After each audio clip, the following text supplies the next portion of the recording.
যে কোনো অ্যাডমিশন টেস্টে অংশ নেওয়ার আগে ওই জায়গার প্রশ্ন সলভ করাটা খুব জরুরি। আজকে আমরা সলভ করব এগ্রি জিএসটি 24-25 সেশনের বায়োলজি প্রশ্ন, এবং যারা ভবিষ্যতে ইনশাল্লাহ কদিন পরে মেডিকেল ভর্তি পরীক্ষা দিবা বা in future varsity admission test দিবা, সবার জন্য এই সলভিংটা খুব ইম্পর্টেন্ট। তোমরা জানো কি না, এগ্রিতে সবচেয়ে বেশি নাম্বার থাকে বায়োলজিতে। 100 নাম্বারের মধ্যে 30 নাম্বারই হচ্ছে বায়োলজি। এই জন্য বায়োলজি প্রশ্নগুলো আমি অ্যানালাইসিস করার সময় দেখলাম এগ্রির ক্ষেত্রে প্রশ্নগুলো বেশ ইন্টারেস্টিং হয়, বেশ কিছু প্রশ্ন বেশ ভালো প্রশ্ন হয়। সো এখানে অনেক ক্ষেত্রে তোমাকে মাথা খাটাতে হবে, অনেক ক্ষেত্রে একটু চিন্তা করতে হবে। ওকে, সো এগ্রির প্রশ্ন সলভের আজকের এই ভিডিওতে সবাইকে ওয়েলকাম। তোমাদের সাথে আছি আমি, তোমাদের হামিম ভাইয়া। ইনশাল্লাহ আজকের এই ভিডিওতে তোমরা প্রায় 30টা প্রশ্ন খুব ভালো মতো ইনশাল্লাহ সলভ করে ফেলতে পারবে এবং ধারণা করতে পারবে এগ্রির বায়োলজি প্রশ্নটা কীরকম হয়। ওকে ওকে, চলে আসি। আচ্ছা, ফার্স্টে আমরা চলে আসি 750 ml রক্ত পরিশোধন করতে মানুষের উভয় কিডনির কত সময় লাগবে। দেখো, তোমরা জানো কি না, মানুষের কিডনি একটা জিএফআর আছে, গ্লোমেরুলার ফিল্ট্রেশন রেট। প্রতি মিনিটে সে কি পরিমাণ রক্ত পরিশোধন করে। দুইটা কিডনি মিলিয়ে, বুঝছো, মানুষের জিএফআর হচ্ছে 125 মিলিলিটার পার মিনিট। এই হচ্ছে মানুষের জিএফআর, মানে গ্লোমেরুলার ফিল্ট্রেশন রেট। এই রেটে সে রক্তকে পরিশ্রুত করে প্রতি মিনিটে 125 ml করে। গ্লোমেরুলার দুইটা কিডনির যে গ্লোমেরুলার, সব কিডনির দুইটা কিডনি যত গ্লোমেরুলাস আছে সবাই মিলে 125 ml করে ফিল্টার করে। তাহলে প্রতি মিনিটে 125 ml। ওকে, আর এর মধ্যে মূত্র তৈরি হয় মাত্র 1 ml, বাকি 99%ই আবার রক্তে ফিরে যায়। তো যাই হোক, আমাদের বলেছে এখানে 750 ml কি পরিশোধন করতে চাও, তাহলে 1 মিনিটে যদি 125 ml হয়, জাস্ট ঐকিক নিয়ম, 125 ml হয় 1 মিনিটে, তাহলে 750 কততে হবে? 750 ml পরিশোধন করবে 100, উপরে 750, নিচে 125, এত মিনিট। ওকে, 6 দিয়ে কাটাকাটি করলে 6 মিনিট। এই যে, তাহলে আমরা অ্যান্সার পেয়ে গেছি 6 মিনিট। এখন আমাদের অপশন দেওয়া আছে সব সেকেন্ডে। 6 মিনিট মানে কি? 1 মিনিট সমান 60 সেকেন্ড, 6 মিনিট মানে 360 সেকেন্ড। তাহলে অ্যান্সার হচ্ছে ডি। ওকে, তাহলে এই যে খুব সুন্দর একটা প্রশ্ন, একটু চিন্তা করতে হয় এবং জানতে হয়, এটা জানতে হবে তোমাকে, তারপর তুমি ঐকিক নিয়মে এটা বের করতে পারবা। ওকে, তার মানে তোমার এটা জানাটা খুব জরুরি। এই প্রশ্নটা এসেছে রেচন অধ্যায় থেকে, রেচন যে অধ্যায়টা আছে এই অধ্যায় থেকে। তার মানে এগ্রিতে প্রশ্ন কিন্তু শর্ট সিলেবাস বলতে কিছু নেই, এগ্রিতে কিন্তু ফুল সিলেবাস থেকে অনেক প্রশ্ন আসে। আমি একটু আগে অ্যানালাইসিস করার সময় দেখেছি, তোমাদেরকে ইনশাল্লাহ বলতেছি। খেয়াল করো, পালকের ন্যায় গর্ভমুণ্ড থাকে কোন উদ্ভিদে? তোমরা জানো পালকের মতো গর্ভমুণ্ড, এটা হচ্ছে পোয়াসির বৈশিষ্ট্য। পোয়াসি, পালকের মতো গর্ভমুণ্ড, এটা হচ্ছে পোয়াসি গোত্রের বৈশিষ্ট্য। তাহলে আমাদের পোয়াসি এবং মালভিসি গোত্রের যে বৈশিষ্ট্যগুলো আছে, যে কোনো ভর্তি পরীক্ষা, মেডিকেল, ভার্সিটি, যে কোনো জায়গার জন্য ইম্পর্টেন্ট। এবং তোমরা যখন ঢাকা ভার্সিটিতে ভর্তি পরীক্ষা দিবে, ওই ঢাকা ভার্সিটির রিটার্ন অংশ দেখবে ইনশাল্লাহ এখান থেকে প্রশ্ন চলে আসে। তাহলে পোয়াসি গোত্রের উদ্ভিদের বৈশিষ্ট্য যে এর ক্ষেত্রে এর গর্ভমুণ্ড কেমন হবে? পালকের মতো। তাহলে এখানে পোয়াসি গোত্রের কে আছে? এই যে ট্রিটিকাম এস্টিভাম, গম। ট্রিটিকাম এস্টিভাম বা গম, সে হচ্ছে পোয়াসি গোত্রের। ওকে, হিবিস্কাস ক্যানাবিনাস, হিবিস্কাস মিউটাবিলিস, এগুলো স্থলপদ্ম। ক্যানাবিনাস তো বুঝোই, ক্যানাব্যাস্তা পাট। ওকে, এগুলো কোনোটাই কিন্তু এগুলো পোয়াসি গোত্রের না, বাকি সবগুলো হচ্ছে মালভিসি গোত্রের। তাহলে এখানে একমাত্র পোয়াসি গোত্রে আছে কে? গম, ট্রিটিকাম এস্টিভাম। ধান, গম, ভুট্টা, এগুলো সব হচ্ছে পোয়াসি। ঘাস, ওকে, এগুলো সব হচ্ছে পোয়াসি গোত্রের। তাহলে আমরা পেয়ে গেছি ট্রিটিকাম এস্টিভাম বা গম। একইভাবে জিয়ামাইস বা ভুট্টা, বুঝছো, মানে যেগুলো কমন আমরা একবীজপত্রী হিসেবে মোটামুটি চিনি, পোয়াসি গোত্রে চিনি, এই কমনগুলোই কিন্তু পরীক্ষায় আসে। তাহলে এই কমনগুলোর বৈজ্ঞানিক নাম পাঠতে হবে তোমাদেরকে। ওই অধ্যায়ে পড়ানোর সময় ইনশাল্লাহ বৈজ্ঞানিক নামগুলো সবগুলো মুখস্থ করায় দেওয়া হয়, আমি ইনশাল্লাহ ওভাবে পড়াই দিব, কোনো টেনশন নাই। চলে আসে এরপরে, অন্তঃক্ষরা গ্রন্থি 9 কোনটা? ভাইয়া, অন্তঃক্ষরা গ্রন্থি মানে কি? অন্ত মানে মনে রাখবা অন্তর, অন্ত দিয়ে মনে রাখবা অন্তর। অন্তর মানে মন, তাই না? মন মানে হরমোন। তাহলে আর কখনো প্যাচ লাগবে না এবং ভুল হবে না। তাহলে অন্তঃক্ষরা গ্রন্থি থেকে কি বের হয়? এনজাইম বের হয় না হরমোন বের হয়? হরমোন বের হয়। কি বের হয়? হরমোন বের হয়। এবং আরও একটা মজার এমসিকিউ, এই হরমোন পরিবাহিত হয় রক্ত দিয়ে। হরমোন পরিবাহিত হয় রক্ত দিয়ে। তাহলে হরমোন পরিবাহিত হয় কিসের মাধ্যমে? রক্তের মাধ্যমে। অন্তঃক্ষরা গ্রন্থি থেকে কি বের হয়? হরমোন। বলছে এখানে অন্তঃক্ষরা গ্রন্থি 9 কোনটা। এটার এখানে যে অন্তঃক্ষরা গ্রন্থিগুলো আছে, এগুলো অধ্যায় 8-এর সমন্বয় নিয়ন্ত্রণ অধ্যায়ে সবগুলোই আছে।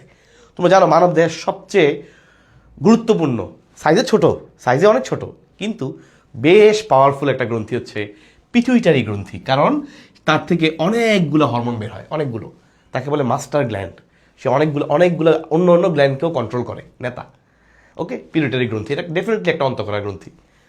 থাইরয়েড, থাইরয়েড একটা খুবই গুরুত্বপূর্ণ একটা অন্তঃকরা গ্রন্থি। এখান থেকে প্রায় 3টা হরমোন বের হয়, 3 ধরনের হরমোন। এই গলার এদিকে আছে, এদিকে থাইরয়েড, 3 ধরনের হরমোন বের হয়। পিনিয়াল গ্রন্থি, এটা মস্তিষ্কের মধ্যে যে খালি জায়গা প্রকোষ্ঠ আছে, এরকম 4টা প্রকোষ্ঠ আছে মস্তিষ্কে, তার নাম্বার 3য় প্রকোষ্ঠে ও থাকে। তাহলে মস্তিষ্কের কত নাম্বার প্রকোষ্ঠে পিনিয়াল গ্রন্থি থাকে? 3য় প্রকোষ্ঠে। এবং এখান থেকে বের হয় মেলাটোনিন, এটা আমাদের ঘুম জাগরণ চক্র নিয়ন্ত্রণ করে। তুমি যে ঘুমাতে যাও, আবার নির্দিষ্ট সময়ে ঘুম থেকে উঠো, এই চক্রটাকে নিয়ন্ত্রণ করে এটার ভিতর থেকে যে হরমোনটা বের হয়। তার মানে এরা কেউই কিন্তু আসলে বহিঃখরা না, সবাই অন্তঃখরা। এখানে যারা আছে 3 জনে কি অন্তঃখরা। তাহলে আমাদের উত্তর হবে যকৃৎ। এখন এবার যকৃতের বেলা একটু কাহিনী আছে। যকৃৎ মেনলি বহিঃখরা হিসেবে কাজ করে, এটা নিয়ে ডাউট নাই। কিরকম বহিঃখরা মানে কি? যা নালীর মাধ্যমে কিছু বের হবে, এনজাইম বের হবে, বা নালীর মাধ্যমে কোনো পদার্থ বের হবে, এ হচ্ছে বহিঃখরা গ্রন্থি, নালীযুক্ত গ্রন্থি। যকৃৎ থেকে মূলত পিত্তরস বের হয়। কি বের হয়? যকৃতের কাজ হচ্ছে সে মূলত পিত্তরস তৈরি করে, তারপর সেটাকে সে বের করে পিত্তথলিতে সে জমা করে। তাহলে সে এটা হচ্ছে তার এক্সোক্রাইন ফাংশন বা বহিঃখরা ফাংশন। অন্তঃখরা গ্রন্থির মতো যকৃতের কিন্তু ভূমিকা আছে, নাই যেমন না। যকৃৎ কিন্তু এনজিওটেনসিনোজেন হরমোন তৈরি করে। তো মনে রাখবা, বইয়ের মধ্যে স্পষ্ট ভাষায় উল্লেখ করা আছে যে মেইনলি যকৃতের ফাংশনটা হচ্ছে বহিঃখরা গ্রন্থির মতো। তবে সে ডিরেক্টলি অন্তঃখরা গ্রন্থি না, তবে অন্তঃখরা গ্রন্থির মতো কিছু কাজ করে, বাট ডিরেক্টলি সে অন্তঃখরা গ্রন্থি না। ওকে, তাহলে সে এন্ডোক্রাইন লাইক ফাংশন তার আছে, বাট সে অন্তঃখরা গ্রন্থি না। খুবই গুরুত্বপূর্ণ একটা বিষয়। অগ্নাশয় মিশ্র গ্রন্থি, সেই হিসেবে যকৃৎ কিন্তু দেখো তার এখানে হরমোন আছে, আবার এখানে এই যে বিভিন্ন ধরনের রস নিঃসরণ করছে নালীর মাধ্যমে, 2টা কাজই করতেছে। ওই হিসেবে কিন্তু যকৃৎ একটা মিশ্র গ্রন্থি হওয়ার কথা, বাট স্পষ্ট ভাষায় উল্লেখ করা আছে যে যকৃতের ভূমিকা অন্তঃখরা গ্রন্থির মতো, অন্তঃখরা গ্রন্থি না। ওকে, মেইনলি সে হচ্ছে এক্সোক্রাইন গ্ল্যান্ড হিসেবে, বহিঃখরা গ্রন্থি হিসেবে কাজ করে। বহিঃখরা গ্রন্থি মানে কি? যে সকল গ্রন্থির নালী আছে, নালী দিয়ে, নালীযুক্ত গ্রন্থি নালী দিয়ে রস বের করে, এই যে পিত্তরস বের করছে নালীর মাধ্যমে। ওকে, সিম্পল, শেষ। তাহলে সবাই আশা করি বুঝতে পেরেছ। তাহলে অন্তঃখরা গ্রন্থি 9 কোনটা? এখানে অপশনগুলো বিবেচনা করলে পারফেক্ট অ্যান্সার হচ্ছে যকৃৎ। ওকে, ফাইন। সাধারণত উদ্ভিদ কোষ প্রাচীরে সবচেয়ে বেশি কি থাকে? ভাই দেখো, উদ্ভিদের কোষ প্রাচীরে, এটা খুবই সিম্পল কথা, কোষ প্রাচীরের প্রধান উপাদানই হচ্ছে সেলুলোজ। সবচেয়ে বেশি থাকে সেলুলোজ। অধ্যায় 1-এর প্রশ্ন। সেলুলোজ আছে অলমোস্ট 40%-এর মতো, 40 ভাগ। সেলুলোজ অলমোস্ট 40 ভাগের মতো, 40%। সেলুলোজের অর্ধেক, হেমি মানে অর্ধেক, 20%, বুঝছো? গ্লাইকোপ্রোটিন 10%, ওটা তাহলে 30% থাকবে। 40, 20, 60, 70, 30%, এই হচ্ছে হিসেব। তাহলে সবচেয়ে বেশি কোনটা থাকে? সেলুলোজ। এবং এটা সবাই পারে। সেলুলোজকে বলা হয় উদ্ভিদের গাঠনিক উপাদান। গাঠনিক, উদ্ভিদ গঠন করে। তাহলে সেলুলোজকে আমরা কি বলবো? সেলুলোজকে বলবো উদ্ভিদের গাঠনিক উপাদান, কারণ সে উদ্ভিদ দেহ গঠন করে, উদ্ভিদ দেহ সে তৈরি করে। আর উদ্ভিদের সঞ্চয় উপাদান কোনটা? খেয়াল করো, উদ্ভিদের সঞ্চয় উপাদান কোনটা? উদ্ভিদের সঞ্চয় উপাদান হচ্ছে, মনে রাখবে, স্টার্চ। সঞ্চয় উপাদান কোনটা? স্টার্চ। তাহলে উদ্ভিদের সঞ্চয় উপাদান কোনটা? স্টার্চ। স্টার্চ কিন্তু আমরা খাই, উদ্ভিদ সঞ্চয় করে, আমরা খাই। কিন্তু গাঠনিক উপাদান উদ্ভিদ দেহ গঠন করে কে? সেলুলোজ। এবং মনে রাখবা, পৃথিবীতে যত শর্করা আছে এদের মধ্যে সবচেয়ে বেশি পরিমাণে আছে সেলুলোজ। 1 নম্বরে সেলুলোজ, কারণ সকল উদ্ভিদের মধ্যে সে আছে। আর 2 নাম্বার শর্করা হচ্ছে স্টার্চ। তাহলে পৃথিবীতে যদি আমরা পরিমাণ চিন্তা করি, সবচেয়ে বেশি কম চিন্তা করি, 1 নম্বরে কে আছে? সেলুলোজ। 2 নম্বরে কে আছে? স্টার্চ। ওকে, ফাইন। চলে আসি পরের প্রশ্নে। মৌচাকের ক্ষেত্রে কোন উক্তিটি সত্য নয়? খেয়াল রাখবে, এখানে 9 জায়গাটা খেয়াল রাখবে। হ্যাঁ, তোমাদের এগ্রিতে দেখছো প্রশ্নগুলো কিন্তু অনেক ক্ষেত্রে 9 অন্তঃকরা গ্রন্থি 9, অনেকে দাগাই ফেলবে আবেগে। 9টা খেয়াল রাখতে হবে, একদম প্রশ্নবোধক চিহ্নের আগ পর্যন্ত খেয়াল রাখতে হবে, মনে রাখবা। শ্রমিক মৌমাছিরা মধুর সন্ধানে ঘুরে বেড়ায়। হ্যাঁ, এই জন্য যে শ্রমিক বলা হয়। পুরুষ মৌমাছিদের কোনো কাজ থাকে না, এটা ঠিক। পুরুষ মৌমাছি আসলে যারা আছে, বুঝছো, পুরুষ মৌমাছি কখনো কিন্তু মধু আহরণ করে না, কোনো কাজই করে না। এদের কাজ হচ্ছে শুধুমাত্র রানী মৌমাছির সাথে প্রজনন করা, বাচ্চা দেওয়া। তো এটা সত্য। রানী মৌমাছি ডিম পারে। হ্যাঁ, একমাত্র মৌমাছি রানী মৌমাছি, সে হচ্ছে ডিম পারে। এবং রানী মৌমাছি কিভাবে হয়? ওই যেই বাচ্চাটাকে সিলেক্ট করা হয় রানী মৌমাছি হিসেবে, তাকে একটা স্পেশাল জেলি খাওয়ানো হয়। ওরাই খাওয়ায়, রাজস্বিক জেলি। ওই জেলি খাওয়ার পরে সে আকারে অনেক বড় হয়ে যায়, ওই হচ্ছে রানী হয় মৌচাকের। এবং তার কাজই হচ্ছে প্রজনন করে ডিম পাড়া এবং পুরো লিড দেওয়া, সবাইকে লিড দেয়। শ্রমিক মৌমাছিতে পুরুষ এবং স্ত্রী উভয় থাকে না। শ্রমিক মৌমাছিতে পুরুষ থাকে না, পুরুষের কোনো কাজ নাই। মেনলি স্ত্রী বা ওই যে বাকি যত ফিমেল মৌমাছি আছে, রানী মৌমাছি বাদে বাকি যত ফিমেলগুলো আছে এরা সবাই ফুলে ফুলে মধু আহরণ করে। সো আলটিমেটলি খেয়াল করে দেখো, অ্যান্সার হচ্ছে আমাদের ডি। অ্যান্সার হচ্ছে ডি। এই যে পুরুষ মৌমাছিদের কোনো আসলে কাজ থাকে না, শ্রমিক মৌমাছিরা মধুর সন্ধানে ঘুরে বেড়ায়, এর কাজে শ্রমিক, এরা কাজেই সব জায়গায় ফুলে ফুলে ঘুরে ঘুরে মধু এনে মৌচাকে জমা করবে। এবং এক্ষেত্রে এদেরকে বলা হয় কর্মী মৌমাছি বা শ্রমিক মৌমাছি। এরা আসলে ম্যাক্সিমামই ফিমেল মৌমাছি যেগুলো আছে ওরা বন্ধা হয়ে থাকে, ওদের বাচ্চা দেওয়ার সক্ষমতা থাকে না, বাচ্চা দিতে পারে একমাত্র রানী মৌমাছি, ডিম পারে। ওকে, তাহলে আমাদের অ্যান্সার হচ্ছে ডি। শ্রমিক মৌমাছিতে শুধুমাত্র স্ত্রীরা থাকে, মানে ফিমেল মৌমাছিগুলো থাকে, পুরুষগুলো থাকে না, এরা মানে এরা জাস্ট মানে এরা জাস্ট বসে বসে প্রজনন করে। কোন অঙ্গটি দেহ থেকে ক্ষতিকর পদার্থ নিষ্কাশনে ভূমিকা রাখে? না ভাই, রাখে না। প্রশ্ন খেয়াল করো, প্রশ্নটা কি? রাখে না। এই মেডিকেলেও কিন্তু এটা খেয়াল রাখতে হবে, রাখে না, না পর্যন্ত খেয়াল রাখতে হবে, নাহলে ভুল হবে। দেখো, দেহ থেকে ক্ষতিকর পদার্থ নিষ্কাশনে ভূমিকা রাখে না। ভাই ফুসফুস থেকে কিন্তু তুমি জানো কি না, যখন আমরা প্রশ্বাস মানে বাতাস গ্রহণ করি, নিঃশ্বাস বাতাস ছেড়ে দিই, ওই ছাড়ার সময় কিন্তু অনেক পদার্থ বের হয়। আমাদের গ্যাসিয়াস এক্সচেঞ্জের যখন আমাদের বাতাসটা আমরা ছেড়ে দিই, দূষিত কার্বন ডাইঅক্সাইড বের হয়, আরও অনেক দূষিত গ্যাস কিন্তু চাইলে বের হইতে পারে। তাহলে ফুসফুসের মাধ্যমে মানে বর্জ্য পদার্থ বের হইতে পারে, ঠিক আছে, ক্ষতিকর পদার্থ বের হইতে পারে। এটা অস্ত্র না, এটা অন্ত্র হবে। অন্ত্রের মাধ্যমে তো অবশ্যই বের হয়, আমাদের নারী ভুঁড়ির মাধ্যমে তো ডেফিনেটলি আলটিমেটলি ওই পায়ুপথে বের হবেই। ত্বক দিয়ে তো ভাই অবশ্যই তোমরা জানো, ত্বকের মধ্যে কিন্তু আমরা ঘামাই, তেল বের হয়। সো ঘামের মাধ্যমে বা এই ছোটো ছোটো ছিদ্র, এই ছিদ্রগুলো যে আছে এইগুলোর মাধ্যমে অনেক বর্জ্য বের হইতে পারে। হ্যাঁ, ডেফিনেটলি বের হইতেই পারে ত্বকের মধ্য দিয়ে। কিন্তু হৃৎপিণ্ড কিন্তু কোনোদিন কোনো বর্জ্য পদার্থ বের করে না। তাহলে বর্জ্য পদার্থ নিষ্কাশনে বা ক্ষতিকর পদার্থ নিষ্কাশনে ভূমিকা রাখে না কে? উত্তর হবে হৃৎপিণ্ড। মানে বেটার অ্যান্সার, ক্ষতিকর পদার্থ নিষ্কাশনে ভূমিকা রাখে না কে? উত্তর হচ্ছে হৃৎপিণ্ড। চলো পরবর্তী প্রশ্ন যাই। পত্ররন্ধ্রের অংশ নয় কোনটি? খেয়াল করো, পত্ররন্ধ্রের অংশ নয়। পত্ররন্ধ্র, পাতার যে ছিদ্রটা আছে তোমরা জানো, এই যে পত্ররন্ধ্র, এইটা পত্ররন্ধ্র, তার দুই পাশে এখানে থাকে রক্ষীকোষ। কি থাকে? রক্ষীকোষ। এগুলোকে বলে রক্ষীকোষ।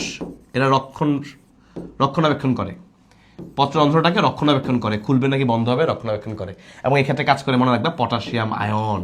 খুবই গুরুত্বপূর্ণ একটা প্রশ্ন। এই রক্ষী কোষগুলোকে ঘিরে থাকে, বুঝছো?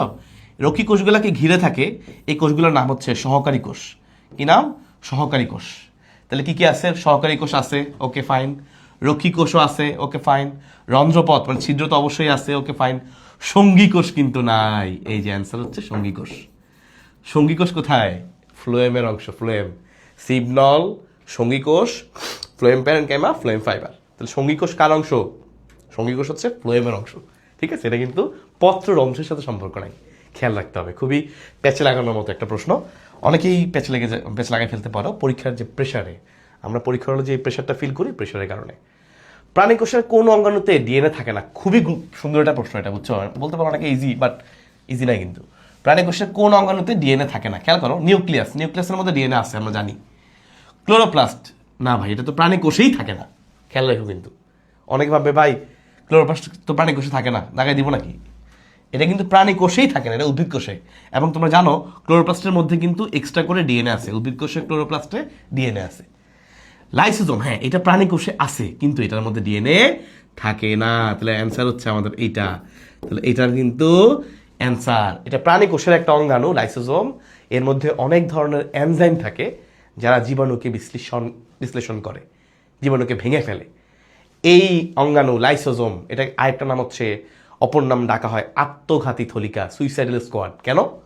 কারণ অনেক সময় কী হয় জানো, এই লাইসোজোমটার যদি প্রাচীরটা ফেটে যায়, ভিতর থেকে এনজাইমগুলো বের হয়ে কোষের ভিতরে বাকি অঙ্গাণুগুলো আছে না, ওদেরকে খেয়ে ফেলে। মাইটোকন্ড্রিয়া, নিউক্লিয়াস, এগুলো খেয়ে ফেলে। এই ঘটনাটাকে আমরা বলি, খেয়ে ফেলার ঘটনাটাকে আমরা বলি অটোফেগি। ফেগি মানে খাওয়া, অটোফেগি, নিজের মধ্যেই নিজের অঙ্গাণুগুলোরে খাওয়া শুরু করে। তো খেতে খেতে খেতে খেতে পুরো কোষ এক পর্যায়ে গিয়ে, একটা সময়ে গিয়ে, লাস্টে গিয়ে পুরো কোষ ধ্বংস হয়ে যায়। এই পুরো কোষ বা সম্পূর্ণ কোষ ধ্বংস হয়ে যাওয়াকে বলা হয় অটোলাইসিস। লাইসিস মানে ভেঙে যাওয়া। যেহেতু সম্পূর্ণ কোষ ধ্বংস হয়ে যাচ্ছে, আমরা এটাকে বলবো অটোলাইসিস। তাহলে খেয়াল করেছো প্যাচের জায়গাটা, আসলে বুঝতে পেরেছো? অটোফেগি মানে নিজের অঙ্গাণুগুলো যে খাবে, এটা বলে অটোফেগি। খেতে খেতে খেতে খেতে একদম লাস্টে গিয়ে সম্পূর্ণ ধ্বংস হয়ে যাবে, এটাকে আমরা বলবো অটোলাইসিস। সো এখানে অ্যান্সার হচ্ছে এটা। মাইটোকন্ড্রিয়ার মধ্যে তো ডেফিনেটলি তোমরা জানো, মাইটোকন্ড্রিয়ার মধ্যে কিন্তু ডিএনএ আছে। মাইটোকন্ড্রিয়া কিন্তু নিজস্ব ডিএনএ আছে, প্লাস্টিডেরও আছে। এই জন্য দুটাকে কিন্তু বলা হয় এন্ডোসিম্বায়ন্ট। ধারণা করা হয় দুইটা আগে ব্যাকটেরিয়া ছিল, পরবর্তীতে এই কোশ্চেনের মধ্যে ঢুকছে। ওকে, সেই কনসেপ্ট আমরা যাচ্ছি মোটামুটি, ইনশাল্লাহ সবাই আশা করি ক্লিয়ার। চলে আসি পরেরটায়, মিউসিস একের কোন পর্যায়ে সিন্যাপসিস হয়? ওকে, হয়, ঠিক আছে, না নাই হয় আছে। খেয়াল করে দেখো, মিউসিস ওয়ানের প্রত্যেকটা পর্যায়ে ইম্পর্টেন্ট, প্রত্যেকটা পর্যায়ে। তো ল্যাপ্টোটিন, জাইগোটিন, প্যাকাইটিন, ডিপ্লোটিন, ডায়াকাইনেসিস, 5টা পর্যায়ে আছে। এর মধ্যে সিন্যাপস মানে কি? সংযোগ, একসাথে থাকা, একসাথে থাকা। একসাথে থাকলে আমরা এটা বলি জাইগোট, তাই না? জাইগোট মানে কিন্তু একসাথে থাকাই, যে জাইগোটিন, তাহলে উত্তর হচ্ছে জাইগোটিন। এই ধাপে গিয়ে সিন্যাপসিস হয়। আর কায়াজমা সৃষ্টি হওয়া, ক্রসিং ওভার হওয়া, সিস্টার ক্রোমাটিন, নন সিস্টার ক্রোমাটিন, এগুলো সবগুলোর উত্তর হচ্ছে প্যাকাইটিন। খুবই ইম্পর্টেন্ট, ওকে, খুবই ইম্পর্টেন্ট। ক্রসিং ওভার কোথায় হয়? উত্তর হলো প্যাকাইটিন ধাপে হয়। আর সিন্যাপস কোথায় হয়? জাইগোটিন। সিন্যাপস কোথায় হয়? জাইগোটিনে। কোনটি C4 উদ্ভিদ? ভুট্টা, ইক্ষু, সরগম, ক্র্যাব ঘাস, এগুলা সেটা মুখস্থ। উত্তর হচ্ছে এখানে সরগম, বা যেটা আছে এটা এ। ধান, গম, ভুট্টা, এরা ধান, পাট, আম এরা না। ভুট্টা, ইক্ষু, সরগম, ক্র্যাব ঘাস, মোটামুটি কয়েকটা নাম মনে রাখলে ইজিলি ইনশাল্লাহ পারা যায়। তো এরা সব হচ্ছে C4 উদ্ভিদ। C4 উদ্ভিদগুলো তোমরা জানো যে প্রথম স্থায়ী পদার্থ 4 কার্বন বিশিষ্ট অক্সালো এসিটিক অ্যাসিড। ওকে, 4 কার্বন বিশিষ্ট অক্সালো এসিটিক অ্যাসিড, এবং এরা কিন্তু বেশ গরম টেম্পারেচারে টিকে থাকতে পারে। এটা কিন্তু C4, C3 বড় না 4 বড়? 4 বড়। সো এদের পাওয়ারও বেশি, এরা বেশি বেশি সালোক সংশ্লেষণ করতে পারে, এরা সব কিছু বেশি বেশি, খাবারও বেশি তৈরি করতে পারে, সব কিছু বেশি, গরম টেম্পারেচারও টিকে থাকতে পারে, মানে অভিযোজন ক্ষমতাও বেশি, এরকম টাইপের একটা বিষয়। ওকে, সো এরা প্রায় 30 থেকে 45 ডিগ্রি সেলসিয়াস ওই টেম্পারেচারে এরা বেশ ভালো প্রোডাকশন হয় ওদের। সো C4 উদ্ভিদ যারা আছে, এদের প্রথম স্থায়ী পদার্থ কোনটা? অক্সালো এসিটিক অ্যাসিড। এবং এখানে কিন্তু C4 এর বেলায় আমরা মেসোফিল কোষ, বান্ডেল সিদ কোষ, সব কিছু বেশি বেশি। এবং এই যে একটা বিশেষ গঠন আমরা পাবো, এটাকে বলে ক্রাঞ্জ অ্যানাটমি। ক্রাঞ্জ অ্যানাটমি, একটা লেয়ারকে ঘিরে আরেক টাইপের সেলের একটা স্ট্রাকচার দিয়ে এটা সারাউন্ডেড থাকে, ঘেরা থাকে, মানে বিশেষ গঠন। মনে রাখবা, যত স্পেশাল কিছু আছে সবই তুমি পাবা C4 এর বেলায়। সহজ একটা অ্যান্সার, সহজ টেকনিক। সব কিছু বেশি বেশি কোথায় পাবা? C4 এর বেলায়। ভালো ভালো সব বেশি বেশি। এখন বলতে পারো ভাইয়া প্রশোধন কোথায় বেশি হয়? প্রশোধন বেশি হওয়া তো ভালো না। প্রশোধন বেশি হওয়া কি? খারাপ। বেশি বেশি পানি বের হয়ে যাচ্ছে, ওটা খারাপ। খারাপটা C3, খারাপটা C3কে দিয়ে দিবা, আর ভালোগুলো রাখবা C4 এর জন্য।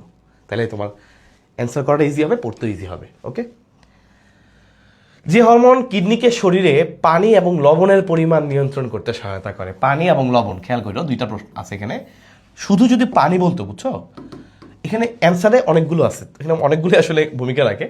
তো একদম পারফেক্ট অ্যান্সার আমরা চিন্তা করতে হবে। সেই জন্য দেখো, যদি পানি বলতো, শুধু পানি বলতো, তাহলে আমরা একদম চোখ বন্ধ করে দেখাইতাম ADH, অ্যান্টি ডাইউরেটিক হরমোন, এটা দেখাইতাম।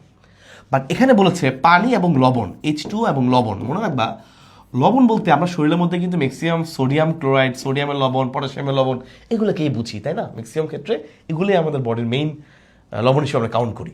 তাহলে যে সোডিয়াম, তাহলে মনে রাখবা পানি এবং সোডিয়াম, এই সোডিয়ামের পরিমাণ নিয়ন্ত্রণ করে বডিতে অ্যালডোস্টেরন। কে? অ্যালডোস্টেরন। সো এই ক্ষেত্রে ভালো অ্যান্সার হবে অ্যালডোস্টেরন, যেহেতু এখানে পানি এবং লবণ দুইটা একসাথে বলেছে, ওই ক্ষেত্রে উত্তর হবে অ্যালডোস্টেরন। আর যদি শুধুমাত্র পানি বলতো, তখন উত্তর হইতো এই যে অ্যান্টি ডাইউরেটিক হরমোন বা ADH, পশ্চাৎ পিটুইটারি থেকে সিক্রেশন হয়, খরিত হয় ADH। ওকে, পশ্চাৎ পিটুইটারির আরেকটা হরমোন আছে, নাম হচ্ছে অক্সিটোসিন। কি নাম? অক্সিটোসিন। ওটার কাজ কি? জরায়ুর সংকোচন করে। কি করে? জরায়ুর সংকোচন করে। ওকে, চলে আসি এরপরে। ফুল ফলকে রঙিন করে কে? এটা সবাই আমরা পারি, প্লাস্টিড, তাই না? রঙিন করার কাজ করে প্লাস্টিড। আমরা জানি প্লাস্টিডের মধ্যে আছে, তোমরা জানো, ক্লোরোপ্লাস্ট, ক্রোমোপ্লাস্ট। ক্রোমো মানে রং, বিভিন্ন রং থাকে, রং, জ্যান্থোফিল হলুদ, ক্যারোটিন কমলা, রঞ্জক পদার্থের নাম পড়েছো না? আচ্ছা, এরকম প্লাস্টিড 3 ধরনের আছে। ক্লোরোপ্লাস্ট সবুজ, ক্রোমোপ্লাস্ট, ক্রোমো মানে রং, আর লিওকোপ্লাস্ট যেটা মূলের মধ্যে আসে, মানে বর্ণহীন, কালারলেস। যখন সূর্যের আলো পড়ে, এই লিওকোপ্লাস্ট কিন্তু চেঞ্জ হয়ে ক্লোরোপ্লাস্ট হয়ে যায়। ওকে, স্বায়ত্তশাসিত স্নায়ুতন্ত্রের যে অংশটি আমাদের নিদ্রামগ্ন হতে সহায়তা করে, আমাদের ঘুম আসতে, মানে একদম আমাদের রিল্যাক্স করতে সহায়তা করে, ঘুম আসতে সহায়তা করে, তা হচ্ছে প্যারাসিম্পেথেটিক। মনে রাখবো, প্যারাসিম্পেথেটিক কাজ হচ্ছে রিল্যাক্স করবে সে। হ্যাঁ, রিল্যাক্স করবে। নিদ্রামগ্ন হতে সহায়তা করে কোনটা? প্যারাসিম্পেথেটিক। সহজে মনে রাখো, এটা অনেক বড় একটা পড়া। এটা অ্যাকচুয়ালি তোমার ম্যাক্সিমামটাই হচ্ছে সমন্বয় নিয়ন্ত্রণ অংশে কিছুটা আলোচনা করা আছে, বাট এটা একটু যদি কেউ খুবই ভিতরে না জানে তার ক্ষেত্রে এটা মিস হতে পারে, কোনো সমস্যা নেই। 1-2টা প্রশ্ন যদি কোনো কারণে তোমার এরকম প্রশ্ন পাও একটু বেশি কঠিন, ওটা নিয়ে তোমার বেশি ঘাবড়ানোর দরকার নেই। 2-1টা নাম্বার এরকম হবেই। 30-30 পাওয়া সবসময় একদমই হয় না, এটা খুব রেয়ার, তাই না? 2-1 নাম্বার এসে হবে, কিন্তু বাকিগুলো ইনশাল্লাহ 28 নাম্বার ইনশাল্লাহ 27 থেকে 28 নাম্বার ইনশাল্লাহ পেতে হবে, ওইটা টার্গেট করে যেতে হবে। ওকে, 2-1টা প্রশ্ন আসবেই তোমার জন্য, কঠিন আসবে। ওকে, এগুলো নিয়ে প্যারা নেওয়া যাবে না। রক্তের কোন, এবার এটা আমাদের একদম সহজ প্রশ্ন, কোন কণিকার উপরে রোগ প্রতিরোধ ক্ষমতা নির্ভরশীল? আমরা সবাই জানি শ্বেত রক্ত কণিকা, তাই না? আমাদের শ্বেত রক্ত কণিকা অনেক ধরনের আছে, কিছু দানাদার কিছু অদানাদার, যাদের নামের লাস্টে ফিল আছে, ফিল, নিউট্রোফিল, ইউসিনোফিল, বেজোফিল, তার সবার মধ্যে দানা আছে, দানাদার। তারা সবাই কেমন? দানাদার। তারা সবাই হচ্ছে দানাদার, যাদের মধ্যে ফিল নাই, দানা নাই। এরপর ধরো ইউসিনোফিল, সে ওই যে অ্যালার্জিক সারাদানের কাজ করে, এরপর ক্রিমি লার্ভা ধ্বংস করে, এরকম বিভিন্ন ফাংশন আছে। ওকে, এরপর ধরো মনোসাইট, এটা পরিণত হয়ে ম্যাক্রোফেজ হয়, সে জীবাণুকে ভক্ষণ করে। নিউট্রোফিল জীবাণু ভক্ষণ করে। সো রোগ প্রতিরোধ ক্ষমতার সাথে কানেকশন আছে কার? শ্বেত রক্ত কণিকার। ওকে, এখানে কিন্তু অণুচক্রিকা মনে রাখবা, অণুচক্রিকাও কিন্তু সামান্য পরিমাণে ফ্যাগোসাইটোসিস করতে পারে। তো কিন্তু পারফেক্ট অ্যান্সার একটা দাগাইতে হবে, তো ডেফিনেটলি ওই অ্যান্সারটা ডাব্লিউবিসি বা শ্বেত রক্ত কণিকা। বাট অণুচক্রিকা কিন্তু সামান্য পরিমাণে তারও কিছু একটা ভূমিকা আছে। যদি আমাদের 2টা অপশন থাকতো, মানে এ প্লাস এরকম থাকতো, তাহলে আমরা দাগাইতাম। বাট এখানে একটাই কারেক্ট অ্যান্সার, একটাই বেস্ট অ্যান্সার, ডাব্লিউবিসি। তো তোমাকে বেস্ট সিলেক্ট করে নিতে হবে। আরএনএ থেকে ডিএনএ তৈরির কৌশলকে কি বলে? ভাইয়া দেখো, আমরা নর্মালি জানি যে ডিএনএ থেকে আরএনএ তৈরি হয়, এটা হচ্ছে নর্মাল কাহিনী, এবং এটাকে আমরা বলি ট্রান্সক্রিপশন। কি বলি? ট্রান্সক্রিপশন। যে নর্মালি ডিএনএ থেকে আরএনএ তৈরি হয়, এটাকে আমরা বলি ট্রান্সক্রিপশন। এটাকে আমরা বলি ট্রান্সক্রিপশন, যে ডিএনএ থেকে আরএনএ তৈরি হবে, নর্মাল কাহিনী। কিন্তু যদি এমন হয় আরএনএ থেকে ডিএনএ, যেটা প্রশ্ন বলছে আরএনএ থেকে ডিএনএ, এটাকে আমরা বলি উল্টা ট্রান্সক্রিপশন বা রিভার্স ট্রান্সক্রিপশন। এটাকে আমরা বলি রিভার্স ট্রান্সক্রিপশন, রিভার্স ট্রান্সক্রিপশন। এরকম রিভার্স ট্রান্সক্রিপশন হয় একটা ভাইরাস, হচ্ছে নাম হলো এইচআইভি ভাইরাস। এই জন্য এটাকে বলা হয় রিভার্স ট্রান্সক্রিপশন বা রিট্রো ভাইরাস। কি বলা হয়? রিট্রো ভাইরাস, রিভার্স ট্রান্সক্রিপশন, রিট্রো ভাইরাস। তাহলে উত্তর হচ্ছে এটা রিভার্স ট্রান্সক্রিপশন। এই যে উল্টা হবে, ডিএনএ থেকে আরএনএ না হয়ে উল্টা আরএনএ থেকে ডিএনএ হবে, এটাকে আমরা বলবো reverse transcription. Okay, islets of Langerhans কোথা থাকে? একদমই বাচ্চা প্রশ্ন, খুবই খুবই সহজ প্রশ্ন। আইলেটস অফ ল্যাঙ্গারহ্যান্স থাকে অগ্নাশয়ে, এবং এখানে কোষগুলো খুবই ইম্পর্টেন্ট। আলফা কোষ থেকে বের হয় কোনটা? গ্লুকাগন, খুবই ইম্পর্টেন্ট, তোমরা সবাই হয়তো জানো। আলফা কোষ থেকে বের হয় কি? গ্লুকাগন। বিটা কোষ থেকে বের হয় কি? ইনসুলিন। তাহলে আলফা কোষ থেকে বের হয় গ্লুকাগন, বিটা কোষ থেকে বের হয় ইনসুলিন, খুবই ইম্পর্টেন্ট। এবং এটা মনে ম্যাক্সিমাম ক্ষেত্রে পরীক্ষায় আসার মতো একটা প্রশ্ন, খুবই গুরুত্বপূর্ণ। আরও 2টা কোষ আছে, ডেল্টা কোষ এবং পিপি কোষ। ডেল্টা কোষ থেকে বের হয় তোমরা সবাই জানো সোমাটোস্টেটিন, আর পিপি কোষ বা গামা কোষ, ওখান থেকে বের হয় প্যানক্রিয়েটিক পলিপেপটাইড, যেটা ক্ষুধা নিবারণে সহায়তা করে। ওকে, ইনশাল্লাহ, সো পারবা। এই 2টা বেশি ইম্পর্টেন্ট। কেন্দ্রীয় স্নায়ুতন্ত্র থেকে, মানে ব্রেইন থেকে, ওকে ফাইন। সো ব্রেইনের এই পার্ট থেকে, ব্রেইন থেকে পেশি বা গ্রন্থিতে তথ্য পরিবহন করে। দেখো, আমাদের হাতে পায়ে বা বিভিন্ন জায়গা থেকে তথ্য নিয়ে, বা চোখ বিভিন্ন জায়গা থেকে তথ্য নিয়ে ব্রেইনে যায় সংবেদী স্নায়ু। সংবেদী মানে উদ্দীপনা গ্রহণ করে। ওকে, সংবেদী মানে কি? উদ্দীপনা গ্রহণ করে। আর ব্রেইন থেকে যেটা পাঠায়, এটা হচ্ছে মোটর স্নায়ু। সে কাজ হচ্ছে ব্রেইন থেকে যে সিগন্যালটা পাঠাইছে ওটা বাস্তবায়ন করা, ওই কাজটা করে দেওয়া। রিফ্লেক্স মানে ব্রেইন থেকে যেই এই তোমার একটা সংবেদী বা উদ্দীপনার কারণে ব্রেইন থেকে যে পাল্টা সিগন্যাল আসবে, ওইটা পৌঁছে দেওয়ার কাজ করে মোটর স্নায়ু। কি বলে এদেরকে? মোটর স্নায়ু। ব্রেইন থেকে ওরা ওই নির্দিষ্ট পেশি বা নির্দিষ্ট গ্রন্থিতে নিয়ে যাবে, এদেরকে আমরা বলি মোটর স্নায়ু। এই যে মোটর নিউরন, মোটর নিউরন। আর সংবেদী নিউরন কারা? যারা যে নর্মালি উদ্দীপনা ব্রেইনে নিয়ে যাবে, ওরা ব্রেনের কাছে খবরটা পাঠাবে। সংবেদন বা উদ্দীপনাটা ব্রেনের কাছে নিয়ে যাবে যে এটা এই ঘটনাটা ঘটেছে, তখন ব্রেইন মহাশয় একটা সিগন্যাল পাঠাবে, আচ্ছা তুমি তাহলে এই কাজটা করো। এই কাজটা সে যার দায়িত্ব দিবে, যে স্নায়ুর মাধ্যমে যাবে, এটাকে বলা হয় মোটর নিউরন। ওকে, ইনশাল্লাহ সবাই পারবা। ট্রান্সলেশন শুরু করার কোডন, অধ্যায় 1-এর প্রশ্ন। ভাইয়া খেয়াল করেন, ট্রান্সলেশন অলওয়েজ, ট্রান্সলেশন মানে কি? ট্রান্সলেশন মানে হলো প্রোটিন তৈরির প্রক্রিয়া। এটা কোথায় হয়? রাইবোজোমে। কোথায় হয়? আমরা সবাই জানি প্রোটিন তৈরি হয় রাইবোজোমে। এটা হচ্ছে সহজ প্রশ্ন, আর নাই। এখন দেখো, ট্রান্সলেশন বা প্রোটিন যখন তৈরি হয়, মনে রাখবা অলওয়েজ ফিক্সড স্টার্ট হয় অলওয়েজ AUG। AUG মানে কি? AUG মানে হলো মেথিওনিন। AUG মানে কি? AUG মানে হলো মেথিওনিন। এই যে AUG হচ্ছে start codon, fixed start codon কোনটা? AUG, methionine. আর স্টপ কোডন, স্টপ মানে কোন তিনটা আছে বুঝছো, তিনটা কোড দেখলে স্টপ হয়ে যায়, এই ট্রান্সলেশন প্রক্রিয়াটা বন্ধ হয়ে যায়, আর হয় না। উয়া উয়া উয়াগ উগা, উয়া উয়াগ উগা, উয়া ওয়াগ উগা, এই তিনটা কোড দেখলে ট্রান্সলেশন প্রক্রিয়া বন্ধ হয়ে যায়, স্টপ কোডন বলা হয়। যেমন রাখবা মোট কোড আছে 64টা, এর মধ্যে 3টা হচ্ছে স্টপ করে দেয়, এটা কোনো অ্যামাইনো অ্যাসিডকে কোড করে না, কোনো অ্যামাইনো অ্যাসিডকে নির্দেশ করে না, এই তিনটা একটা পেলেই বন্ধ হয়ে যাবে। আর এই তিনটা বাদ দিলে বাকি যে 61টা আছে এরা সবাই কোনো না কোনো অ্যামাইনো অ্যাসিডকে কোড করে, কোনো না কোনো অ্যামাইনো অ্যাসিডের জন্য নির্দিষ্ট। ওকে, তাহলে সবাই একটু খেয়াল করো, আমাদের এই যে তোমাকে আমি এগ্রির প্রশ্ন সলভ করাচ্ছি তোমাদের জন্য, আমাদের কিন্তু এগ্রি জিএসটির একটা ক্র্যাশ কোর্স অলরেডি লঞ্চ হয়েছে, এগ্রি জিএসটির এগ্রি ক্র্যাশ কোর্স 4.0, আমাদের টিচার প্যানেল তো তোমরা সবাই মোটামুটি চিনোই। সো যারা যারা এগ্রির একটা সুন্দর প্ল্যান লাস্টে অল্প সময়ের মধ্যে একটু প্ল্যান গুছাতে চাও, ইনশাল্লাহ কনসেপচুয়াল প্রশ্ন সলভের মাধ্যমে তোমার পুরো সিলেবাসটাকে গুছাতে চাও সকল সাবজেক্টে, তারা ইনশাল্লাহ ডেফিনেটলি ভর্তি হতে পারো আমাদের এগ্রি কোর্সে। বন্দিপাঠশালা.education গেলেই ভর্তি হতে পারবা, অথবা যদি কারো অসুবিধা হয় বন্দিপাঠশালা হেল্পলাইনে কল দিবা, বন্দিপাঠশালা যে পেজ আছে ওখানে গিয়ে কল দিলেই তোমরা দেখবা হেল্পলাইনে কেউ না কেউ তোমার সাথে যোগাযোগ করেছে। ওকে, এবং তখন তোমার ভর্তি প্রক্রিয়া ইজি, খুব ইজি, এটা নিয়ে কোনো প্যারা নেই আর কি, খুব ইজি প্রক্রিয়া। সো এগ্রি ক্র্যাশ কোর্সে সবাইকে ওয়েলকাম, ঠিক আছে? ইনশাল্লাহ এগ্রি প্রিপারেশনটা এখানেই ভালো মতো তুমি নিতে পারবা। চলে আসি পরবর্তী প্রশ্নে। ফাইটোফথোরা ইনফেস্টেন্স ছত্রাক কোন রোগের জন্য দায়ী? দেখো এটা গোলালুর রোগ, এটা সবাই জানি, আমরা মোটামুটি কমনলি জানি এটা গোলালুর, এটা হচ্ছে গোল আলুর রোগ। ওকে ফাইন, তাহলে এটা জানি যে এটা গোল আলুর রোগ, এটা তো বুঝলাম যে এটা গোল আলুর রোগ, কিন্তু কাহিনী যেটা হইলো, সমস্যা যেটা দাঁড়াইছে যে গোল আলুর রোগ হয়েছে, তো গোল আলুর মধ্যে দেখো এখানে অপশনে দেখো একটা আর্লি ব্লাইট আছে, একটা লেট ব্লাইট আছে। আচ্ছা মনে রাখবা লেট ব্লাইট, এই ফাইটোফথোরা ইনফেস্টেন্স সে মূলত গোল আলুর লেট ব্লাইট করে, সে কি করে গোল আলুর লেট ব্লাইট, আর আর্লি ব্লাইট এটা অন্য একজন অল্টারনারিয়া সোলিয়াম সে দায়ী, বাট এই ফাইটোফথোরা ইনফেস্টেন্স সে করে গোল আলুর লেট ব্লাইট। তাহলে প্রথম কথা তুমি শিওর হয়ে গেলে গোল আলু কেমনে, তুমি যদি অপশনগুলো দেখো তাহলেই বুঝতে পারবা যে দুইটা অপশন দিচ্ছে গোল আলু দিয়ে এবং একটা আর্লি একটা লেট, তার মানে এর মধ্যে ঝামেলা। তো এখানে এই ফাইটোফথোরা ইনফেস্টেন্স সে সবসময় লেট ব্লাইট করে, আর আর্লি ব্লাইট করে আর্লি অল্টারনিয়া, নামের মধ্যে মিল আছে, আর্লি অল্টারনারিয়া, আর্লি অল্টারনারিয়া। ওকে, চলে আসার পরে নগ্নবীজি উদ্ভিদে নিম্নের কোনটি অনুপস্থিত? আমরা সবাই জানি নগ্নবীজি উঠছে, নগ্নবীজি হবে, নগ্নবীজি উদ্ভিদে কোনটি অনুপস্থিত? ভাইয়া দেখো নগ্নবীজি উদ্ভিদ কেন নগ্ন, কারণ তার আসলে বীজটার উপরে যে ফল থাকার কথা ফল নাই, তার আসলে ফল নাই। ফল কেন নাই?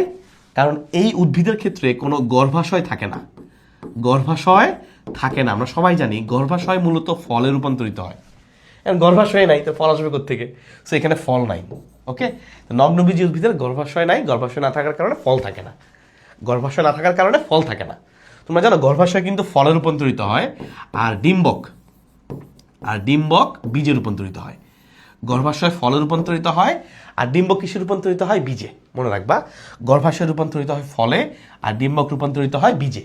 তো এখানে বীজ তো আছেই, বাট গর্ভাশয় নাই, গর্ভাশয় না থাকার কারণে কোনো ফলও হবে না। তাহলে এখানে নাই কোনটা, অনুপস্থিত কোনটা? ফল। It's very easy question. আচ্ছা এবার দেখো দুইটি ভিন্নধর্মী হেটেরোজাইগাস F1কে ক্রস করা হলো, মনোহাইব্রিড ক্রস, মানে একটা বৈশিষ্ট্য নিয়ে কাজ করতেছে, মনো মানে একটা। হোমোজাইগাস প্রকট এবং হোমোজাইগাস প্রচ্ছন্নের অনুপাত কত? বাবারে, সবাই খেয়াল করো, তো দুইটা ভিন্নধর্মী মানে হেটেরোজাইগাস মানে সাপোজ তুমি যে কোনো একটা বৈশিষ্ট্য নিয়ে কাজ করো, একটা বড় হাতের টি একটা ছোট হাতের টি, এই যে হেটেরোজাইগাস হয়ে গেল, দুইটাই হেটেরোজাইগাস। এই যে এই F1-এ তাদেরকে ক্রস করা হলো, ক্রস করলে যে বাচ্চাগুলো হবে সেগুলোর মধ্যে দেখতে হবে। চলো দেখি আমরা কি হয়েছে। এই যে ফার্স্টে আমরা গ্যামিট আলাদা করি, এই যে বড় হাতের টি ছোট হাতের টি, একইভাবে আমরা এখানেও গ্যামিট আলাদা করব, এই যে বড় হাতের টি ছোট হাতের টি, তারপর ক্রস করাই দেব এর সঙ্গে ওর সঙ্গে ওর, এই যে হয়ে গেছে একটা ক্রস, মানে একজনের কাজ শেষ, এবার ওর জন্য ওর শেষ, দুইটা কাজই মোটামুটি হয়ে গেল। ওকে, তাহলে এবার খেয়াল করে দেখো, এটা বড় হাতের টি ছোট হাতের টি, বড় হাতের টি ছোট হাতের টি, ছোট হাতের টি, ছোট হাতের টি ছোট হাতের টি। এখন দেখো আমাকে বলেছে হোমোজাইগাস মানে কি? একই কোথায় আছে? এই যে এটা হচ্ছে একই, আবার এটাও একই, তাই না? আমাকে কিন্তু হেটেরোজাইগাস নিয়ে বলে নাই, বলেছে হোমোজাইগাস প্রকট আর হোমোজাইগাস প্রচ্ছন্ন। আমরা দেখতে পাচ্ছি হোমোজাইগাস প্রকট মানে দুইটাই প্রকট, দুইটাই একই, দুইটাই বড় হাতের, তাই না? ক্যাপিটাল লেটার দিয়ে আমরা প্রকট জিন বুঝাই, হোমো মানে একই। সো হোমোজাইগাস প্রকট, এই যে দুইটা বড় হাতের প্রকট এবং হোমোজাইগাস, এটা আছে একটা, কয়টা আছে? একটা। আবার হোমোজাইগাস প্রচ্ছন্ন, এগুলো তো হেটেরোজাইগাস, এগুলো কাহিনী বাদ, এগুলো কাহিনী বাদ। হোমোজাইগাস, এই যে হোমোজাইগাস প্রচ্ছন্ন, হোমোজাইগাস মানে কি দুইটা সেম, প্রচ্ছন্ন মানে কি দুইটা ছোট হাতের, এই যে এটাও আছে একটা, তাহলে অনুপাত হচ্ছে 1:1। তাহলে আমরা দেখতে পাচ্ছি আমাকে প্রশ্নে যা চাইবে ওই অনুযায়ী, হোমোজাইগাস প্রকট, হোমোজাইগাস প্রচ্ছন্ন, অনুপাত হচ্ছে 1:1। এখানে একটা প্রকট একটা প্রচ্ছন্ন, দুইটাই মানে হোমোজাইগাস অবস্থা আছে। এই যে হোমোজাইগাস প্রকট একটা, হোমোজাইগাস প্রচ্ছন্ন আরেকটা, তাহলে উত্তর হচ্ছে 1:1। এই যে 1:1, যেটা তোমাকে জিজ্ঞাসা করবে ওই অনুযায়ী ক্রস করবা, খুবই সিম্পল।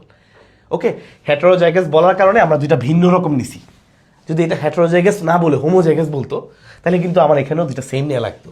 সাপোজ তখন আমাকে হোমোজাইগাস বললে এই যে এরকম নেওয়া লাগতো, বাট আমাকে বলেছে হেটারোজাইগাস, এই যে হেটারো, হেটারো শব্দের মানে হলো ভিন্ন, এই জন্য আমি এই দুইটা ভিন্ন ভিন্ন রকমের নিয়েছি, মানে একটা বড় হাতের একটা ছোট হাতেরটি। মনো হাইব্রিড ক্রস বলেছে, সো আমার জন্য এটা অনেক ইজি, ছোট একটা বৈশিষ্ট্য নিয়ে কাজ করেছি, ধরো লম্বা খাটো, এটা নিয়ে কাজ করে ফেলছি, তো খুবই ইজি। অনুপাতটা হচ্ছে 1:1। তাহলে প্রশ্ন অনুযায়ী তোমাকে ইনশাল্লাহ আগাইতে হবে, তাহলে তুমি ভালো করবা। কোনটি বিজারক শর্করার উদাহরণ নয়? খুবই গুরুত্বপূর্ণ একটা প্রশ্ন, বুঝছো? এটা অধ্যায় 3-এর প্রশ্ন, বিজারক শর্করা অধ্যায় 3 কোষ রসায়নের প্রশ্ন। খেয়াল করো, বিজারক শর্করা মনে রাখবা, যেগুলো ছোট ছোট শর্করা আছে এগুলো ম্যাক্সিমাম বিজারক শর্করা। তো সেই হিসেবে আসলে এটা আরও অনেক বড় থিওরি আছে। বিজারক শর্করা প্রমাণ করার জন্য আমরা একটা পরীক্ষা করি, এরপরে ধরো যাদের মুক্ত অ্যালডিহাইড বা কিটোন গ্রুপ আছে ওরা অ্যাকচুয়ালি বিজারক শর্করা, মুক্ত অ্যালডিহাইড, মুক্ত অ্যালডিহাইড বা কিটোন গ্রুপ। খেয়াল করে দেখো, গ্লুকোজ ডেফিনেটলি ওর একটা ওই 1 নম্বর কার্বনে মুক্ত অ্যালডিহাইড গ্রুপ আছে, সে একটা বিজারক শর্করা। ফ্রুক্টোজ সেম, মনে রাখবা যারা মনোস্যাকারাইড, যারা ছোট এক শর্করা, ওরা সবাই মোটামুটি বিজারক শর্করা, তাহলে ফ্রুক্টোজও বিজারক শর্করা। ম্যালটোজ, ভাইয়া ম্যালটোজের বেলায় মনে রাখবা, ম্যালটোজ হচ্ছে একটা আংশিক রিডিউসিং সুগার, মানে আংশিক বিজারক শর্করা, মানে তুমি একে বিজারক শর্করা বলতে পারো। কিন্তু সুক্রোজ বা খাবার চিনি এ কোনোভাবেই সে বিজারক শর্করা না, কারণ গ্লুকোজ এবং ফ্রুক্টোজ যখন একসাথে মিলিত হয় তখন তাদের এই যে বিজারণ করার যে ক্ষমতা সেটা থাকে না। দুটো একসাথে মিলিত হওয়ার পরে তাদের মাঝখানে যে বন্ধন তৈরি হয়, ওই বন্ধন দিয়ে তাদের বিজারণ করার ক্ষমতা হারিয়ে যায়, তখন তারা আর বিজারক শর্করা থাকে না, ওদেরকে আমরা তখন অবিজারক শর্করা বলি। তাহলে আমাদের অ্যান্সার কি? সুক্রোজ। ওকে, তাহলে মনে রাখবা সহজ কথায় যেগুলো ছোট হাতের আছে, যেমন ধরো তোমার গ্লুকোজ, ফ্রুক্টোজ বা ধরো তোমার গ্যালাক্টোজ, যেগুলো ছোটো ছোটো শর্করা, এক শর্করা, এরা সবাই বিজারক শর্করা। এদিকে ম্যালটোজ সেও মোটামুটি বিজারক শর্করা, সেলোবায়োজও মোটামুটি বিজারক শর্করা। কিন্তু সুক্রোজ দুইটা মনোস্যাকারাইড যুক্ত হয়ে মাল্টোজ হয়, সেলোবায়োজও হয়, কিন্তু সুক্রোজের গাঠনিক সংকেতের কারণে, ওদের গঠন প্রক্রিয়ার কারণে ও আর বিজারণ ক্ষমতা থাকে না। এটা খুবই ইম্পর্ট্যান্ট, পরীক্ষা আসলে এটাই আসে, কারণ একটু আনকমন যেহেতু এই কমনগুলোর মধ্যে, সেই জন্য সে হচ্ছে অবিজারক শর্করা। এবং আরও কয়েকটা উদাহরণ দিয়ে অবিজারক শর্করা যেগুলো বড় বড় আছে, বড় বড় শর্করা, যেমন সেলুলোজ, স্টার্চ, এগুলো কি বড় বড় শর্করা। সো বড় বড় শর্করা যেগুলো আছে এরা সবাই হলো অবিজারক শর্করা। ওকে, বড় বড় শর্করা যারা আছে সবাই হচ্ছে অবিজারক শর্করা। মানব যে কত জোড়া সেক্স ক্রোমোসোম থাকে তোমরা জানো, ছেলে এবং মেয়ে উভয়ের ক্ষেত্রে এক জোড়া করে সেক্স ক্রোমোসোম থাকে। এই যে ছেলেদের বেলা হচ্ছে XY, মেয়েদের বেলা XX। ওকে, আর 22 জোড়া হলো অটোজোম, সব মিলিয়ে 23 জোড়া ক্রোমোসোম থাকে। এই হচ্ছে তার এক জোড়া সেক্স ক্রোমোসোম। টিস্যু কালচার মিডিয়াকে কত তাপমাত্রায় জীবাণুমুক্ত করা হয়? খুব ইজি কোশ্চেন। অটোক্লেভ যন্ত্রে আমরা জীবাণুমুক্ত করি, অটোক্লেভ যন্ত্রে 121 ডিগ্রি সেলসিয়াস তাপমাত্রা রাখা হয়। এই যে 121 ডিগ্রি, খুবই ইজি কোশ্চেন, জীব প্রযুক্তি অধ্যায়ে পড়েছ। যন্ত্রের নাম হচ্ছে অটোক্লেভ। জীবাণুমুক্ত করার জন্য আমরা যে যন্ত্র এটাকে রাখি, নাম কি এটার? অটোক্লেভ যন্ত্র। নাম কি? অটোক্লেভ যন্ত্র। কত ডিগ্রি তাপমাত্রা দেওয়া হয়? 121, 121, 121 ডিগ্রি সেলসিয়াস, ফারেনহাইট না কিন্তু, সেলসিয়াস। পরিবেশ দূষণের সূচক হিসেবে কাজ করে, খুবই বেসিক কোশ্চেন, শর্টের বাইরে কোশ্চেন যেগুলো আসছে এগুলো একদম ইম্পর্টেন্ট কোশ্চেনগুলো আসছে, বুঝছো? পরিবেশ দূষণের সূচক হিসেবে কাজ করে কোনটা? পরিবেশ দূষণের সূচক হিসেবে কাজ করে রিক্সিয়া। ব্রায়োফাইটা অধ্যায় তোমরা পড়েছো হয়তো বা, এই যে রিক্সিয়া। ব্রায়োফাইটা নামে তোমাদের অধ্যায় 6-এ একটা টপিক আছে, অধ্যায় 6 হলো ব্রায়োফাইটা, টেরিডোফাইটা। এই অধ্যায় 6-এর ব্রায়োফাইটার মধ্যে আছে রিক্সিয়া। তাহলে মানে এমন প্রশ্ন আসে না যে ভিতর থেকে খুব ডিপে আসে নাই, শর্টের বাইরের যে প্রশ্নগুলো এসেছে একদম বেসিক কোশ্চেন ওই টপিকটা থেকে। তাহলে পরিবেশ দূষণের সূচক হিসেবে কাজ করে রিক্সিয়া। কারণ কি জানো? সে মানে যেখানে খারাপ পরিবেশ দূষণ থাকে ওই জায়গায় সে জন্মগ্রহণ করে না, ওরা একটু হাই ক্লাস, সে দূষণমুক্ত পরিবেশে জন্মগ্রহণ করে। তো কোনো একটা পরিবেশে রিক্সিয়া থাকা মানে হলো ওই পরিবেশে দূষণমুক্ত। তাহলে পরিবেশ দূষণের সূচক হিসেবে কাজ করে কে? রিক্সিয়া। রিক্সিয়া কি? এক ধরনের ব্রায়োফাইটা, এক ধরনের ব্রায়োফাইটা। এবং মনে রাখবা ব্রায়োফাইটা যারা আছে ওদের দেহকে কোনটা মূল, কোনটা কাণ্ড, কোনটা পাতা তুমি আলাদা করতে পারবে না। এদেরকে বলে থ্যালয়েড। কোনো আলাদা করতে পারবে না যে কোনটা মূল, কোনটা কাণ্ড, কোনটা পাতা, পুরোটা একসাথে মনে হবে। তাহলে এরা হচ্ছে পরিবেদনের সূচক হিসেবে কাজ করবে। রিক্সা। মানবদেহের কোন অঙ্গে ইউরিয়া তৈরি হয় তার নাম? ভাই, ইউরিয়া তৈরি হয় আমাদের যকৃতে। ইউরিয়া তৈরি হয় কোথায়? খুবই ইজি কোশ্চেন, যকৃতে।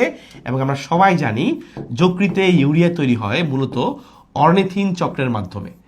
অর্নিথিন চক্রের মাধ্যমে যকৃতে ইউরিয়া তৈরি হয় কোন চক্রের মাধ্যমে? অর্নিথিন চক্র। পরীক্ষা এটাও আসে যে ইউরিয়া তৈরির প্রক্রিয়াকে কি বলে? অর্নিথিন চক্র। কোথায় হয়? যকৃতে। এবার আরেকটা বিক্রিয়া আছে ডিএমিনেশন, কোথায় হয়? যকৃতে। এই জাতীয় প্রশ্নগুলোর উত্তর যকৃত। তাহলে অর্নিথিন চক্র এটা কোথায় ঘটে? যকৃতে। এই চক্রের মাধ্যমে কি তৈরি হয়? ইউরিয়া তৈরি হয়। ইউরিয়া তৈরি হয় কোথায়? যকৃতে। তোমরা জানো মানবদেহের সবচেয়ে বড় গ্রন্থি কিন্তু যকৃত। মানবদেহের সবচেয়ে বড় গ্রন্থি আর সবচেয়ে বড় অঙ্গ হলো ত্বক। আরেকটা জিনিস খেয়াল করো, সবচেয়ে বড় অন্তঃক্ষরা গ্রন্থি কোনটা? তাহলে উত্তর হবে থাইরয়েড।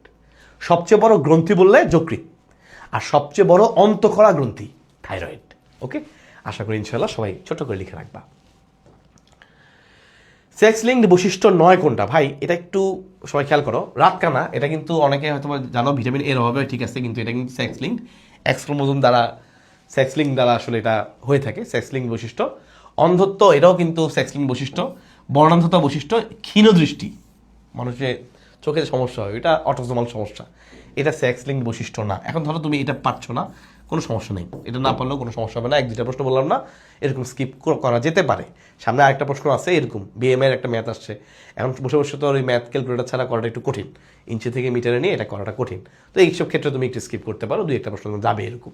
তারপর এটা তাও অ্যান্সার করা যায়। তুমি চিন্তা করবা কি, দেখো যে ক্ষীণ দৃষ্টি, মানুষ কম দেখে বেশি দেখে, এই পুরো জিনিসটা দেখো, এইটা কিন্তু চাইলেও মানুষের কিছু কন্ট্রোলের ভিতরে থাকে। যেমন ধরো তুমি অনেক বেশি মোবাইল চালাচ্ছ দেখবা যে একসময় চোখে পাওয়ার এই সমস্যা হয়েছে, এরকম তুমি ইউজ করো। সো এই সকল ক্ষেত্রে দেখা যাবে যে এটা সেক্স লিঙ্ক দ্বারা না, এটা মোটামুটি তোমার কোনো কারণে অন্যভাবে হইতে পারে, তুমি এভাবে চিন্তা করতে পারো। আরেকটা হচ্ছে তুমি র্যান্ডম থট, যে আরেকটা হচ্ছে যেরকম ধরো তোমার যারা ফ্যামিলিয়াল দেখবা যে থাকে, এরকম বাবার সমস্যা ছিল, হ্যাঁ, আবার ধরো বাপ মায়ের ছিল, ওখান থেকেও বাচ্চা হয়েছে, অত ডিপে চিন্তা করতে গেলে তোমার আবার একটা প্যাচ লেগে যাবে। তো এই জন্য মনে রাখবা এই সকল প্রশ্নে একটু কৌশলী হইতে হবে। সকল প্রশ্ন কৌশলী কীরকম হইতে হবে? এই প্যাচ লাগানো প্রশ্ন একদম এক দুটো থাকবে, অ্যান্সার না করা, এটাই এখানে কৌশলী হওয়া, বুঝছো? ওই প্যাচ একদমই প্যাচ, তুমি একদমই শিওর না, জানো না, ওইটা তুমি অ্যান্সার না করবা, কোনো সমস্যা নেই, বুঝছো? এক দুইটা প্রশ্ন আমি বলছি আগেই, তুমি ধরে নিবা যে তোমার পড়ার, তুমি অনেক, কারণ কেউ তো 100 পাবা না, বাবা 100 পাওয়ার দরকার নাই, ভুলেও দরকার নেই। তোমার ওই দুই একটা প্রশ্ন এরকম যাবেই, এগুলো টেনশন করা যাবে না, এগুলো তোমার স্কিপ করতে হবে। স্কিপ করাটা কিন্তু একটা পরীক্ষার কৌশল। ওকে, আচ্ছা, এই যে বিএমআই যেটা বললাম, এই হচ্ছে সেই বিএমআই প্রশ্নটা। তো 5 ফুট 9 ইঞ্চি উচ্চতা দেওয়া আছে, ওজন দেওয়া আছে 59 এবং 73 কিলোগ্রাম। বিএমআই বের করতে বলছে, বের করে বলছে তাদের বিএমআই তুলনা করতে, ওজন কি আছে না আছে। এখন আমরা বিএমআই মান তো সবাই জানি, নর্মাল বিএমআই বা স্বাভাবিক বিএমআই হচ্ছে 18.5 থেকে 24.9, এটা হচ্ছে নর্মাল বা স্বাভাবিক বিএমআই। বিএমআই কীভাবে বের করে? দেহের ওজন যেটা আছে কেজিতে ডিভাইড বাই উচ্চতা হবে মিটার স্কোয়ারে। মানে এটা বেশ ভালো একটা প্রশ্ন আসলে, মানে অনেক বড় একটা ক্যালকুলেটার প্রশ্ন হলে ভালো হয়। তো এখানে যেমন দেখো দুজনের উচ্চতা সেম দিচ্ছে, 5 ফুট 9 ইঞ্চি। 5 ফুট 9 ইঞ্চি মানে দেখো 5 ফুট মানে 5 12 60, 60 যোগ 9 তাহলে 69 ইঞ্চি। তো 69 ইঞ্চিকে তুমি যদি মিটার স্কোয়ার নিতে চাও, এটা একটা সিস্টেম আছে, এটাকে তুমি গুণ করবা 0.025 দিয়ে, 0.025 দিয়ে, তাহলে তুমি মোটামুটি মিটার স্কোয়ার একটা মান পাবা।